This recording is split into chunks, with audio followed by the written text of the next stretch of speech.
Hello दोस्तों, study with Durgesh channel पर आप सभी का स्वागत है। दोस्तों, आज जो है हम भारत में जो है राष्ट्रीयता का विकास कैसे हुआ उसको पढ़ेंगे। 19वीं सदी के उत्तरार्ध में राष्ट्रीयता का विकास। 19वीं शताब्दी के उत्तरार्ध की महत्वपूर्ण घटना है राष्ट्रीय चेतना का विकास। 19वीं शताब्दी का उत्तरार्ध यानी कि 1850 के दशक के बाद का समय धीरे धीरे भारत में राष्ट्रीय चेतना का विकास हुआ। हालांकि इसकी पृष्ठभूमि बहुत पहले से ही निर्मित हो रही थी। उदाहरण के लिए राजा राम मोहन राय की जो गतिविधियां थी, उनका जो समानता पर आधारित जो संदेश था, पाश्चात्य उदारवाद से प्रेरित होकर जिस तरह से और भारत में समानता पर आधारित समाज की स्थापना करने का प्रयास कर रहे थे, भेदभाव का विरोध कर रहे थे, उससे धीरे धीरे भारत में राष्ट्रीयता का विकास की जो है पृष्ठभूमि निर्मित हुई। लेकिन राष्ट्रीयता का विकास, राष्ट्रीय चेतना का विकास भारत में मुख्य रूप से 1850 के दशक के बाद ही की घटना है। 1857 की क्रांति का कारण राष्ट्रीय चेतना नहीं था। 1857 की क्रांति मध्यकालीन विचारों पर आधारित थी, जिसमें ज्यादातर राजा महाराजा क्रांति का नेतृत्व कर रहे थे। साथ ही क्रांति हिंसक थी। शत्रु भी केवल अंग्रेज नहीं था, शत्रुओं में जमींदार भी थे, महाजन भी थे। यहाँ तक कि शहरों में पढ़े लिखे जो बौद्धिक तबके थे, वह क्रांति से अपने आप को दूर ही रखा। उन्होंने अपने आप क्रांति से उनको कोई लेना देना नहीं था। यानी 1857 की क्रांति में अधिकतर प्रतिक्रियावादी लोग तत्वों ने नेतृत्व किया। राजाओं ने, सामंतों ने और निरक्षर जनता ने उसमें भाग लिया, और साथ ही सैनिकों ने भी भाग लिया। लेकिन राष्ट्रीय चेतना का विकास जब हुआ तो वास्तव में एक अलग वातावरण भारत में बनने लगा। राष्ट्रीयता का अर्थ स्वदेश के प्रति प्रेम को एक साझे शत्रु की पहचान। अंग्रेज भारत पर शासन करते थे तो दावा करते थे कि हम भारत को सभ्य बनाने के लिए भारत पर शासन कर रहे हैं। हम अंग्रेजी शिक्षा के माध्यम से भारतीयों को सभ्य बनाएंगे। पाश्चात्य संस्कृति भारतीय संस्कृति से बेहतर है। हम भारत में अंग्रेजी शिक्षा और पाश्चात्य संस्कृति लाकर भारतीयों को सभ्य बनाना चाहते हैं। लेकिन अंग्रेजों को उस काल में बहुत सारे लोग अपना शत्रु नहीं मानते थे। उस काल में बहुत से लोग अंग्रेजों को देवरूप ही मानते थे, जो भारत में बहुत सारी बुराइयों का अंत कर रहे हैं और समानता लाने का प्रयास कर रहे हैं। लेकिन अंग्रेजों को शत्रु के रूप में देखना ही 19वीं शताब्दी के उत्तरार्ध की विशेषता है। धीरे धीरे लोगों में इस चेतना का विकास होने लगा। 19वीं शताब्दी के उत्तरार्ध में कि अंग्रेज भारतीयों को सभ्य बनाने के लिए नहीं, बल्कि औपनिवेशिक हितों के लिए, अर्थात ब्रिटेन के हित के लिए भारत पर शासन कर रहे हैं, और भारत का धन वो ब्रिटेन भेज रहे हैं। तो भारत में राष्ट्रीयता का विकास एक तरह से अंग्रेजों ने किया। राष्ट्रीयता के विकास के लिए एक शत्रु का होना आवश्यक है। जब तक शत्रु नहीं होगा तब तक राष्ट्रीयता का विकास कैसे होगा। यानी भारत में राष्ट्रीयता के विकास की भूमि स्वयं अंग्रेजों ने निर्मित की। अंग्रेजों ने ही भारत में राष्ट्रीयता के विकास की बौद्धिक और भौतिक पृष्ठभूमि का निर्माण किया। भौतिक पृष्ठभूमि अंग्रेजों द्वारा किया जाने वाला शोषण है। अंग्रेज जो भारत का शोषण करते थे, भारतीयों का जो आर्थिक शोषण करते थे, उस शोषण के खिलाफ जो प्रतिक्रिया उभरी, उसके परिणाम स्वरूप भारत में राष्ट्रवाद का जन्म हुआ। यानी राष्ट्रीयता विकास की भौतिक पृष्ठभूमि का निर्माण अंग्रेजों ने किया। ब्रिटिश हित और भारतीय हितों में टकराव की स्थिति, ब्रिटेन के और भारत के आर्थिक हितों में एक टकराव की स्थिति थी। अंग्रेजों ने यहाँ पर प्रत्येक क्षेत्र में आधुनिकीकरण किया। राजनीति के क्षेत्र में, प्रशासन के क्षेत्र में आधुनिक संस्थाएं लाई। आधुनिक संस्थाओं के माध्यम से यहाँ शासन करते थे। प्रशासन के क्षेत्र में आधुनिक संस्थाएं लाई, जैसे लॉर्ड कॉर्नवालिस ने जिलाधिकारी पद संगठित करके पूरे जिले को एक जिलाधिकारी के अधीन कर दिया, और पूरे देश में एक समान फौजदारी और दीवानी कानून जिस पर दृढ़ता से अमल होता था। तो अंग्रेजों ने राजनीति, प्रशासन, अर्थव्यवस्था सभी क्षेत्रों में आधुनिकीकरण किया, आधुनिक पद्धतियों का प्रयोग किया। लेकिन अंग्रेजों द्वारा भारत का जो आधुनिकीकरण किया जा रहा था, उसका उद्देश्य भारत का हित करना नहीं था, बल्कि ब्रिटेन को लाभ पहुंचाना था। यानी अंग्रेज ब्रिटेन को लाभ पहुंचाने के लिए, अर्थात औपनिवेशिक हितों के लिए भारत का आधुनिकीकरण कर रहे थे। अंग्रेजी शासन में भारत में के सभी वर्गों के हितों पर प्रतिकूल रूप से प्रभावित हो रहे थे। चाहे किसान हो, चाहे दस्तकार हो, चाहे शिल्पी हो, चाहे मजदूर हो, या फिर राजा हो, या सामंत हो, या पढ़ा लिखा भारतीय हो, या सैनिक, या फिर जो कलाकार थे। ऐसे राज्यों को हड़पते चले गए तो जो कलाकार थे वे भी बेरोजगार हो गए। यानी ब्रिटिश शासन में भारत के सभी वर्गों के हित प्रतिकूल रूप से प्रभावित हुए। इसके खिलाफ प्रतिक्रिया उभरी भारत में। उसी का परिणाम था भारत में राष्ट्रवाद का विकास हुआ। यानी कि भारत में जो राष्ट्रवाद की भौतिक पृष्ठभूमि का या भौतिक परिस्थिति का निर्माण स्वयं अंग्रेजों ने किया। इसके अतिरिक्त राष्ट्रवाद के विकास के लिए केवल भौतिक आधार ही पर्याप्त नहीं होता है। राष्ट्रीयता के विकास के लिए बौद्धिक पृष्ठभूमि का होना भी आवश्यक है, होना जरूरी है। यानी राष्ट्रीयता के विकास के लिए बौद्धिक आधार होना भी जरूरी है। और भारत में राष्ट्रीयता के विकास के लिए बौद्धिक आधार का निर्माण अंग्रेजी शिक्षा ने कर दिया, जो अंग्रेज ही लाए थे। यानी कि राष्ट्रीयता के निर्माण के लिए दोनों तरह के बौद्धिक आधार का निर्माण स्वयं अंग्रेजों ने किया। यानी एक हद तक भारत में राष्ट्रीयता का विकास अंग्रेजों ने की ही देन है। पहले शोषण, उसके बाद सोचने की शक्ति। हालांकि अंग्रेजों ने भारत में अंग्रेजी शिक्षा का सूत्रपात व प्रसार प्रशासनिक हितों के लिए किया था। अंग्रेज यह चाहते थे कि प्रशासन में काम करने के लिए अंग्रेजी पढ़ा लिखा एक क्लर्क वर्ग तैयार कर लिया जाए। ऐसा वर्ग जो अंग्रेजी पढ़ा लिखा हो और प्रशासन में निचले पदों पर काम कर सके। बड़े पद पर वह नहीं देना चाहते थे, तो वे अंग्रेजी पढ़ा लिखा एक क्लर्क वर्ग पैदा करना चाहते थे, फाइल चेक करने वाला। साथ ही उनका यह भी उद्देश्य था कि लॉर्ड मैकाले के शब्दों में लॉर्ड मैकाले कहता था कि अंग्रेजी शिक्षा भारत में एक ऐसा वर्ग तैयार करेगी जो रंग से तो भारतीय होगा, लेकिन सोच से अंग्रेज हो जाएगा।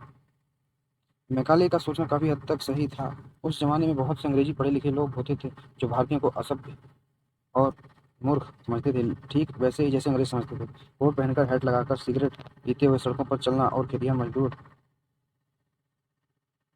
किसानों को असभ्य और मूर्ख कहना, यानी अंग्रेजी बोलने में एक अलग तरह का अभिमान समझते थे। तो मैकाले का कहना काफ़ी हद तक ठीक था कि अंग्रेजी पढ़े लिखे एक ऐसा कलर वर्ग होगा जो रंग से तो भारतीय होगा लेकिन सोच से अंग्रेज होगा, और ऐसा वर्ग हमारे प्रशासन में निचले पदों पर काम करेगा। तो भारत पर ब्रिटेन की पकड़ कभी भी ढीली नहीं हो पाएगी। तो अंग्रेजी शिक्षा का प्रसार अंग्रेजों ने प्रशासनिक हितों के लिए किया था, मुख्य रूप से कलर को पैदा करने के लिए। लेकिन अंग्रेजी शिक्षा के माध्यम से पाश्चात्य उदारवादी विचारों के द्वार भी खुल गए।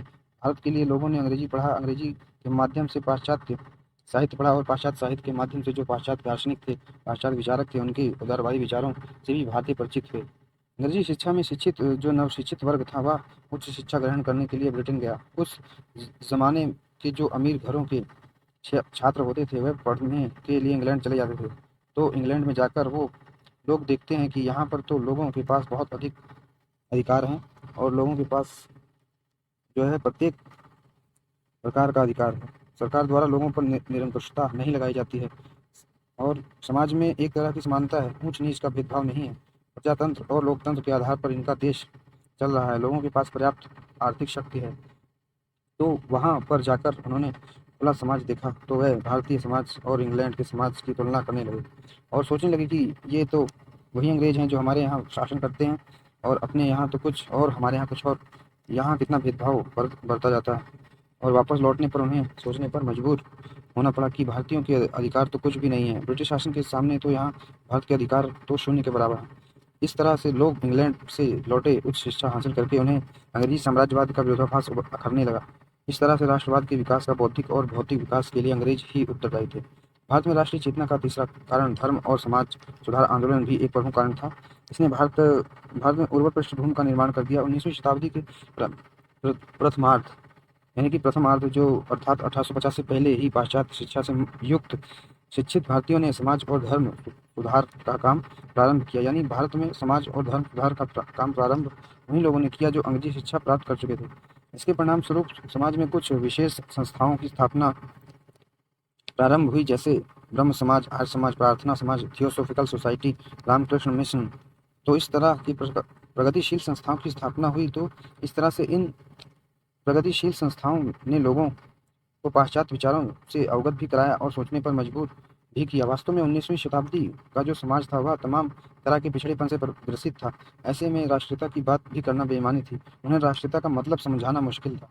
तो इस तरह से 19वीं शताब्दी के सुधारक थे, तो उन्होंने समाज में जो कुरीतियाँ, ऊंच नीच का जो भेदभाव था, जो पिछड़ापन था, जो अंधविश्वास था, उसका घोर विरोध किया, और साथ ही समाज का गठन फिर से तर्कवाद और बुद्धिवाद, समानता, लोकतंत्र के आधार पर समाज के गठन की भी बात कही कि समाज में भेदभाव नहीं होना चाहिए। इस तरह से 19वीं शताब्दी के धर्म और समाज सुधारकों के प्रयासों से भारत में राष्ट्रीय का विकास हुआ। इसकी आर्थिक समीक्षा भी देख लेते हैं। आर्थिक समीक्षा रमेश चंद्र दत्त और दादा भाई नेहरूजी ने 19वीं शताब्दी में साम्राज्यवाद की जो आर्थिक समीक्षा की, उससे भी राष्ट्रीय चेतना के विकास की पृष्ठभूमि बनती है। उन्होंने ब्रिटिश शासन के असली चेहरे को लोगों के सामने ला दिया। उन्होंने बताया कि अंग्रेज भारत पर शासन भारतीयों के हित के लिए नहीं बल्कि इंग्लैंड वासियों के हित के लिए कर रहे हैं। भारत के धन का बहिर्गमन करके धीरे धीरे इंग्लैंड ले जा रहे हैं। उन्होंने इस सत्य को उद्घाटित किया कि अंग्रेजों ने प्रत्येक क्षेत्र में जो परिवर्तन किया है या प्रत्येक क्षेत्र में जो नीतियां लागू की हैं, जैसे आर्थिक क्षेत्र में, कृषि क्षेत्र में, उद्योग, पूंजी, निवेश, बैंकिंग, विदेश व्यापार, इन सभी क्षेत्रों में उन्होंने आर्थिक समितियां या आर्थिक नीतियां लागू की हैं। उनका उद्देश्य एकमात्र भारतीयों का शोषण करना और भारत के धन को इंग्लैंड ले जाना है। इस तरह से उन्होंने बताया कि अंग्रेज भारत पर शासन भारतीयों के लिए नहीं कर रहे हैं, बल्कि उनका उद्देश्य भारतीयों का शोषण करना है। इस तरह से साम्राज्यवाद की आर्थिक समीक्षा करके दादाभाई नौरोजी जैसे लोगों ने साम्राज्यवाद के नैतिक आधार को कमजोर कर दिया।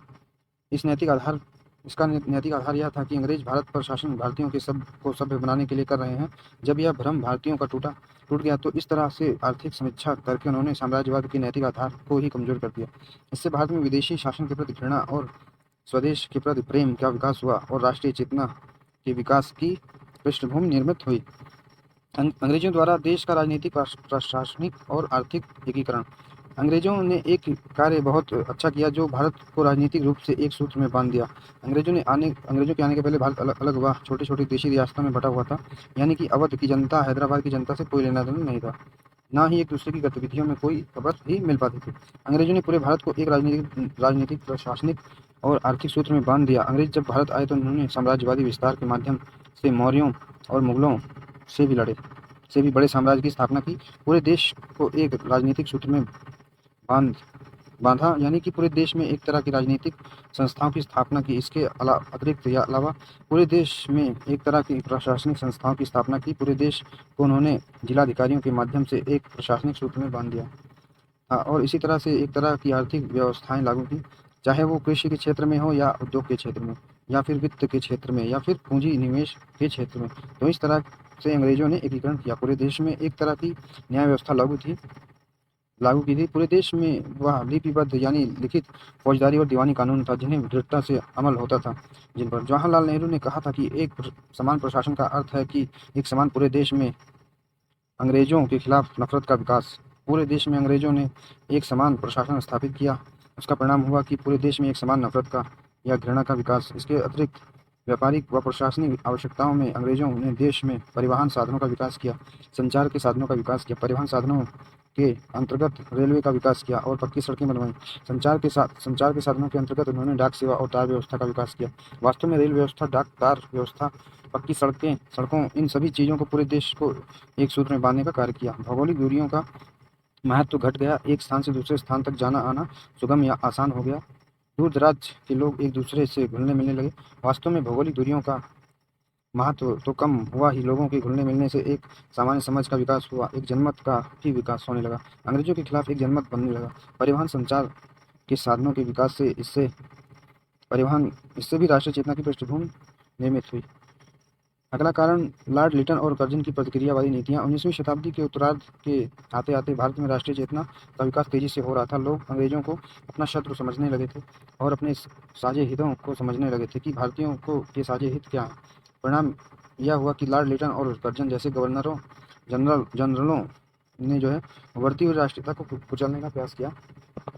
राष्ट्रीयता के खिलाफ इन्होंने कुछ प्रतिक्रियावादी नीतियाँ लेकर आए। इसके परिणाम स्वरूप भारत में राष्ट्रीयता और उग्र हुई। जैसे लॉर्ड लिटन ने जब देखा कि भारत में राष्ट्रीय चेतना की जड़ें काफ़ी गहरी होती चली जा रही हैं, तो अंग्रेजों के खिलाफ भावना का विकास हो रहा है भारतीय लोगों में, तो उसने ऐसे कई कदम उठाए। उदाहरण के लिए प्रशासन में भारतीयों का प्रवेश करना वैसे कठिन था, तो लिटन ने भारत में ICS परीक्षा में 21 वर्ष से घटाकर 19 वर्ष कर दी।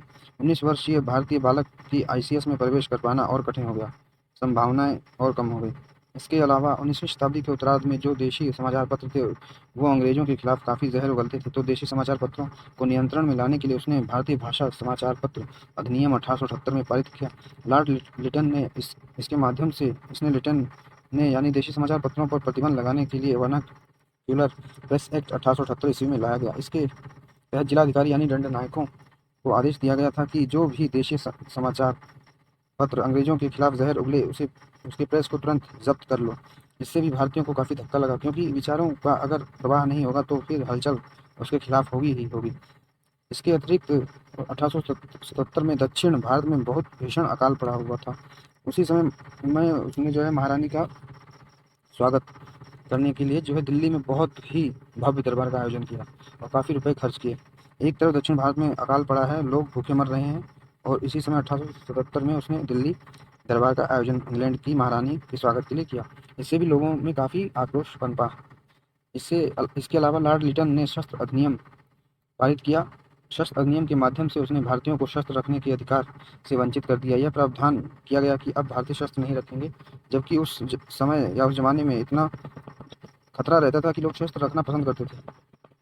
लोगों को जब शस्त्र रखने से मना कर दिया गया तो इससे भी लोगों में काफ़ी आक्रोश पनपा। इसके बाद कर्जन की प्रतिक्रियावादी नीतियों को देखते हैं।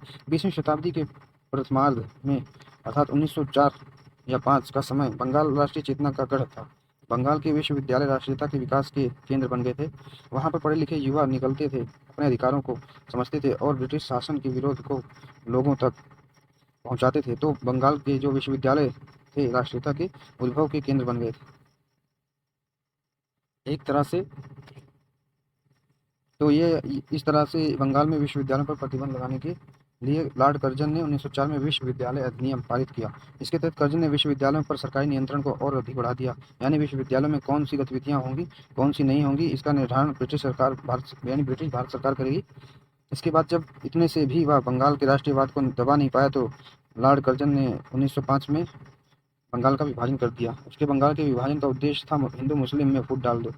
क्या किया, पूर्वी बंगाल मुस्लिम बाहुल्य था और पश्चिमी बंगाल हिंदू बाहुल्य था, तो उसने मुस्लिम बाहुल्य पूर्वी बंगाल को एक अलग राज्य बना दिया और पश्चिमी बंगाल को एक अलग राज्य बना दिया। पूर्वी बंगाल की राजधानी ढाका बना दी गई। तो इस तरह से हिंदू मुस्लिमों में फूट डालकर भारतीय राष्ट्रवाद को कमजोर करने के लिए बंगाल का विभाजन किया गया।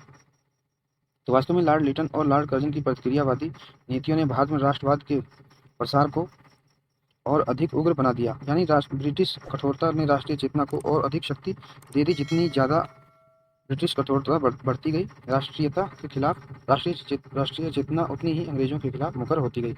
तो दोस्तों ये रहा हमारा वीडियो कैसा लगा जरूर बताएं। वीडियो को लाइक करें, चैनल को सब्सक्राइब करें, कमेंट करें, शेयर करें। जय हिंद, जय भारत, धन्यवाद।